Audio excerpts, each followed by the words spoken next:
हमें सेड्रिक दिखा रहता है जो अपने कमरे में पहुंच चुका था। वो सोचता है सच में आज ये क्या हुआ। और तब उसे रहता है जब एलिया ने कहा था सेड्रिक आज मैं कैलिब के साथ ही रहूंगी, तुम वापस चल जाओ। वो कहता है ठीक है, तो अगर तुम्हें जरूरत पड़ी तो मैं भी यहाँ पे रह लेता हूँ। वो कहती है नहीं नहीं, वैसे भी तुम्हें अपने छोटे भाई को सीजर्स होते देख कर बहुत मुश्किल लगेगा, तो अगर कोई थर्ड पार्टी जैसे मैं यहाँ पर रहूंगी तो ज्यादा अच्छा रहेगा। और मुझे इसकी आदत हो गई है और तुम जाकर रेस्ट करो सेड्रिक। तो वो सोचता है, उसने कहा उसे आदत हो गई है, तो वो सोचता है सच में, लेकिन क्या एलिया कैलिब में यून को देखती है जिसकी वो बात कर रही थी? लेकिन वो यून है कौन? और वो सोचता है क्या उसकी मेमोरी वापस आ गई है, लेकिन ऐसा लगता तो नहीं। और क्या उसका बिहेवियर कुछ अजीब नहीं था? लेकिन तभी वो सोचता है कहीं ऐसा तो नहीं कि वो यून जिसका वो नाम ले रही थी वो इस दुनिया में है ही नहीं, और तब उसकी मेमोरीज वापस ही नहीं आ रही क्योंकि वो यहाँ पर नहीं है। और जब वो कैलिब की तरफ देखती है तो उसको वही बच्चा याद आता है, यून जिसकी वो बात कर रही थी। लेकिन तब वो सोचता है नहीं नहीं, मैं कुछ ज्यादा ओवर थिंक कर रहा हूँ, मुझे नहीं सोचना चाहिए। लेकिन तभी वो अपने हाथ को देखता है और सोचता है जैसे मैंने सोचा था ये बिल्कुल वैसा ही हुआ है, मेरा कर्स और ज्यादा स्ट्रॉन्ग होता जा रहा है, मुझे तो कोई भी चीज फील नहीं हो रही। और तब हमें अगले दिन का सीन दिखा रहता है और तब एलिया की आंख खुलती है। तो तब कैलिब वो आराम सोया हुआ था। वो सोचती है थैंक गुडनेस कि पूरी रात दोबारा से कोई सीजर्स नहीं आए। लेकिन वो सोचती है सेड्रिक ने ठीक कहा था, मैं बहुत ज्यादा शौक हूँ, लेकिन फिर भी मेरा दिमाग बहुत ज्यादा अजीब हो गया है, मुझे यकीन नहीं आता कि मैं कैलिब को यूं समझ रही थी। लेकिन वो सोचती है मिस फॉर्चून ये था कि मेरी पूरी फैमिली जा चुकी थी और मेरे मॉम और डैड के पास मेरे पास सिर्फ यून था, लेकिन वो भी मुझसे दूर हो गया। और तब यून बहुत ज्यादा छोटा था, लेकिन हमारे पेरेंट्स की इंश्योरेंस पॉलिसी के पैसे हमारे पास नहीं आए, वो हमारे रिलेटिव्स ने रख लिए। और हमारे पास एक छोटा सा कमरा था और मेरे पास कोई रास्ता नहीं था कि मैं बाहर जाके पार्ट टाइम जॉब ढूंढूं। और तब मुझे लगा था कि मेरे पास सिर्फ एक ही रास्ता है कि मैं यून को सपोर्ट कर सकूं। जब मैं एक गोल्ड मेडलिस्ट बन जाऊंगी ना तो मैं यून को सपोर्ट कर सकूंगी। फॉर्चुनेटली जब मैं छोटी थी तब से मैं ताइक्वांडो में बहुत ज्यादा अच्छी थी, तो मुझे लगा था ये एक एक्सक्यूज है, इसीलिए मैंने अपने छोटे से भाई को लैंडलॉर्ड के पास छोड़ दिया और उसे निगलेक्ट कर दिया। मेरे लिए बहुत ज्यादा डिफिकल्ट था, लेकिन फिर भी मुझे अपनी लाइफ जीनी थी और मुझे उसके लिए कुछ करना था, उसे सपोर्ट करने के लिए। इसलिए वैसे भी मेरे पास उसके अलावा कोई नहीं था फैमिली के तौर पर, और मुझे लगा था शायद मैं अपनी फैमिली के बारे में अगर अपने इंस्ट्रक्टर को बता दूंगी वो मेरी हेल्प करेगा, लेकिन ये बहुत चाइल्डिश थॉट थी। और उस दिन जब मैं घर वापस आई तो मैंने देखा यून, उसको तो सीजर्स आ रहे थे, लेकिन तब उसकी हालत बहुत खराब हो रही थी और मुझसे उसकी हालत देखी नहीं गई। लेकिन मैं उसको हॉस्पिटल ले गई और तब डॉक्टर ने मुझे बताया कि मेरा भाई, वो जिसके बाल ब्लैक थे और उसकी आईज भी ब्राउन थी, उसकी आईज और बालों का कलर चेंज हो गया और तब उसकी बालों का कलर सिल्वर और उसकी आंख का कलर रेड हो गया, सिर्फ एक डिसीज की वजह से। और मुझे लगा ये डिसीज इसको मैं ठीक कर सकती हूँ, और उसने कहा था बिग सिस्टर आप फिक्र ना करें, और मुझे लगा था उसकी डिसीज खत्म हो जाएगी। और तब वो कैलिब को देखती है और तब उसके बाद पीछे करती है। वो सोचती है पता नहीं क्या वजह थी कि मैं इस दुनिया में आ गई, लेकिन मुझे लगता है ये मेरे पास एक चांस था चीजों को ठीक करने के लिए। और मैं तो ये भूल ही गई थी कि कैलिब वो असल में मेरा भाई यून नहीं है, वो एक और पर्सनैलिटी है। तो तब सीन चल होता है और हमें सेड्रिक का ऑफिस दिखा रहता है। वहां पर एडमिन कहता है वो उठ चुकी हैं, मिस एलिया उठ चुकी हैं। तो ड्यूक कहता है अच्छा। तो एडमिन कहता है जी जी कल का इवेंट बहुत अच्छा गुजरा ना, तो आपको उनसे कुछ कहना है? वो कहता है हाँ, अभी उसको बुला के लाओ, मुझे एलिया से कुछ डिस्कस करना है। तो एडमिन कहता है क्या मैं लॉर्ड कैलिब को बुला लाऊं? तब सेड्रिक का पेन चलते चलते रुक जाता है। तो एडमिन कहता है क्या मैं बुला लाऊं? वो कहता है हाँ उसको बुला लाओ, वैसे मैंने उसको कहा था मैं उससे कोई चीज नहीं छुपाऊंगा और मुझे लगता है कि वो मेरी कंडीशन को एक्सेप्ट कर लेगा। तो एडमिन कहता है आप फिक्र ना करें, मैं हूं ना आपके पास, आपका ट्रस्ट वर्दी एडवाइजर। वो कहता है ठीक है जाओ अभी जल्दी जाके काम करो। तो वो कहता है मुझसे कितने मीन अंदाज में बात करते हैं ना, मुझसे तरीके से बात नहीं कर सकते ना। लेकिन जब वो तीनों इकट्ठे हुए थे तो सेड्रिक ने कहा था मुझे ये नाइटमेयर्स अक्सर आते हैं। वो कहता है क्या तुम्हें ये नाइटमेयर्स अक्सर आते हैं, तुमने मुझे बताया क्यों नहीं?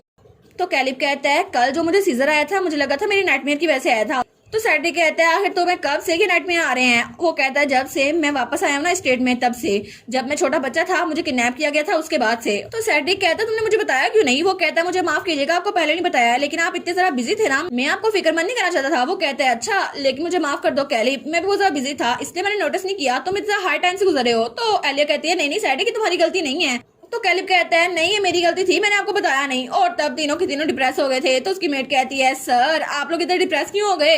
तो तब सेड्रिक कहता है क्या तुम्हें पता है कि तुम्हारे नाइटमेयर में क्या दिखता है? वो कहते हैं अरे हाँ एक्चुअली पहले मुझे याद रहता था क्या दिखता है, लेकिन अभी रिसेंटली मुझे नाइटमेयर आते हैं, मुझे वो नजर आता है। तो एलिया कहती है कैलिब क्या तुम हमें बता सकते हो, लेकिन अपने आप को पुश ना करो। वो कहता है इट्स ओके मैं बिल्कुल ठीक हूँ और आप सबकी फिक्र के लिए थैंक यू। तो वो कहता है वेल जब मैं सोता हूँ ना तो मुझे रात को ख्वाब में एक जगह नजर आती है जहाँ बहुत ज्यादा पानी होता है और मुझे लगता है कि मेरे ख्वाब में कोई चीज है, लेकिन तब जब मेरा ख्वाब शुरू होता है तो वहां पे एक समुंदर होता है जिसके किनारे पे मैं खड़ा होता हूँ लेकिन मैं उससे बाहर निकलना चाहूँ भी तो नहीं निकल सकता।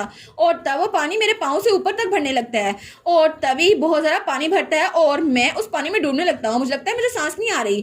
तो वो कहती है सच में कैलिब? तो तब वो कहता है और कल वाला नाइटमेयर वो थोड़ा सा अलग था।